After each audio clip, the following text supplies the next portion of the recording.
ব্যারাকপুরের police training একাডেমিতে lunch করলেন মুখ্যমন্ত্রী শুভেন্দু অধিকারী। পুলিশ কর্মীদের সঙ্গে বসে মধ্যাহ্নভোজ সারেন তিনি। প্রশিক্ষণরত কনস্টেবলদের সঙ্গে মধ্যাহ্নভোজে যোগ দিলেন মুখ্যমন্ত্রী শুভেন্দু অধিকারী।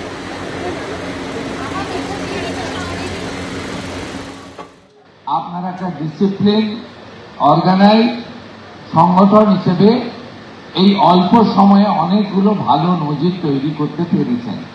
আমি জানি পশ্চিমবঙ্গ পুলিশে যে মানব সম্পদ আছে তাকে সঠিকভাবে কাজে লাগাতে পারলে আমরা যে কোনো রাজ্যের পুলিশ বা কেন্দ্রীয় এজেন্সির তুলনায় আমরা অনেক ভালো ভালো পারফরমেন্স করতে পারব। ডিজি, এডিজি, আইজিদের সঙ্গে মিটিং হবে তা নয়, আপনাদের মনের ব্যথা যন্ত্রণা, আপনাদের অভাব অভিযোগ সেটাও আমি কর্ণগোচর করব, আমি জানব, সমাধানের চেষ্টা করব, কারণ আপনারাই হলেন আমাদের সম্পদ।